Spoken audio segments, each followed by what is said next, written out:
Hey guys, I'm Eric Perkins. Welcome to the Perkins Builder Brothers channel. Today we're prepping for installing floors on our project, and so we're going to do a short series of videos about prepping for installing floors and about choosing the right floor. Today's video is going to be about where to break your flooring in a doorway, and that's very important because if you do it wrong, it might not look very good. No matter which room you're standing in with the door closed, you don't want to be able to see the flooring that's in the next room over. That looks really silly. What do you mean break it in the wrong spot? You mean there's a right and a wrong spot to break it? Is that what you're saying? So our project for today to get ready for the floors was to install this. It's a hardy backer board that will go underneath the tile. It's thin setted and screwed to the subfloor. Don't ever put tile right on your wood subfloor, by the way. We've seen people try this and it does not work. The tile pops up. So this is what's going in, but before we put it in, we have to decide where it stops. So let's get into this doorway.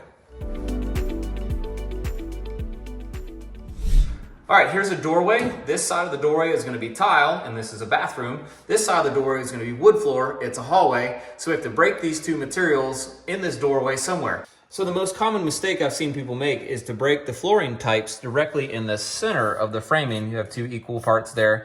And you normally wouldn't want to do that except for one reason, and that would be if you have a pocket door, because usually pocket doors are actually centered in the framing, but most other doors aren't. Okay, so all you're going to need to know is what way your door hinges and the thickness of your door. So this is going to be a right-hand hinge, and it's going to swing into the room. And this door is actually going to be flush with this edge of the drywall on the inside, okay? And then I know my door is 1 3/8 inches thick, so let's do 1 3/8 inches. So that's actually where the door is on this opening. It's almost halfway on the drywall as far as its location. All right, so here's the width of our door and the placement of the door, one side flush with this edge of the drywall. And what's weird and what throws most people off is that the center of this door is only about 1/4 inch onto this framing for the door opening. So that's where we actually want to break the material. Okay, so now on the floor, I want to hold my tape on an even increment, like 2 inches. I'm going to mark 1/4 inch less right here. And I'm going to do the same on the other side, 1/4 inch into the framing material. All right, I've got each side marked, and so I'm just going to strike a line across the subfloor here, and that is where the transition between our flooring and our tile will be. I'll mock this up.